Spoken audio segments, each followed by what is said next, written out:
மக்களே இப்ப என்ன நடந்துட்டு இருக்கு அப்படின்னா, எஸ்ஐஆர் ஃபார்ம் குடுத்துட்டு இருக்காங்க இல்லையா? இந்திய தேர்தல் ஆணையத்து மூலியமா எஸ்ஐஆர் ஃபார்ம் வீடுங்களுக்கெல்லாம் குடுத்துட்டு இருக்காங்க.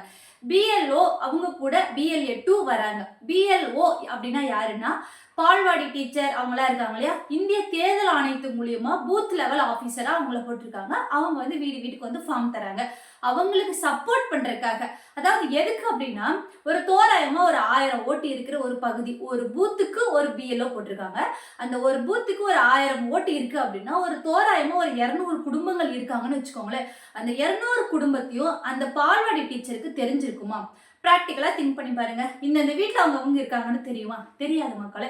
அதுக்காக தான் நம்ம பிஎல்ஏ 2 வந்து இந்த வீட்ல இவங்க இருக்காங்க. இந்த பேர் இந்த குடும்பம் அப்படின்னு சொல்லிட்டு காட்டுறதுக்காக கூட வராங்க.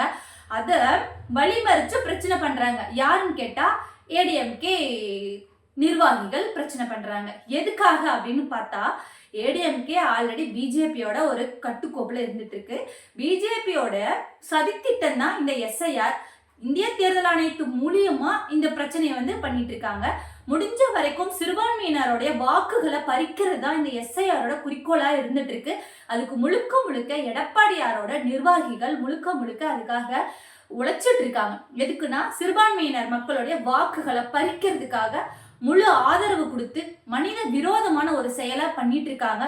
ஒரு மனிதனுடைய வாக்குரிமை பறிக்கப்படுறதுங்கிறது மிக கொடுமையான ஒரு விஷயம். 1935க்கு முன்னாடி வாக்குரிமை அனைவருக்கும் கிடையாது.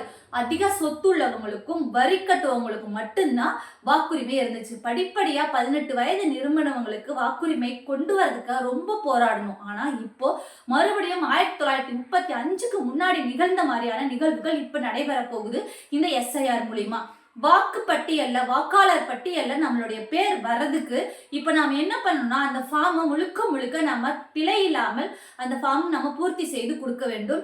இதற்கு மிகவும் வந்து யாருக்கெல்லாம் இந்த ஃபார்ம் ஃபில் பண்ண தெரியலையோ தெரிஞ்சவங்கள்ட்ட கேட்டு அந்த ஃபார்ம் ஃபில் பண்ணி கொடுக்க வேண்டியது நம்மளுடைய கடமையா இப்ப பாக்குறோம். ஏடிஎம்கே ஆதரவாளர்கள் முழுக்க அந்த ஃபார்ம் கொண்டு போய் டிஸ்ட்ரிபியூட் பண்றதுக்கும் பிஎல்ஏ 2 கூட போறதுக்கும் ஒரு தடையா இருந்துட்டு இருக்காங்க. பிரச்சனை பண்ணிட்டு இருக்காங்க. எந்த ஒரு சப்போர்ட்டும் பண்ணி கொடுக்க மாட்டேங்கிறாங்க. சப்போர்ட் பண்ணலனாலும் பரவாயில்ல, பிஎல்ஏ 2 ரொம்ப பிரச்சனை பண்ணிட்டு இருக்காங்க. இத விவரம் தெரிஞ்சு மக்கள் கொஞ்சம் அலர்ட்டா இருந்து இந்திய தேர்தல் ஆணையத்து மூலியமா கொடுக்கும் படிவத்தை பிழை இல்லாம பூர்த்தி செய்து கொடுக்குமாறு அன்போடு கேட்டுக்கொள்கிறோம்.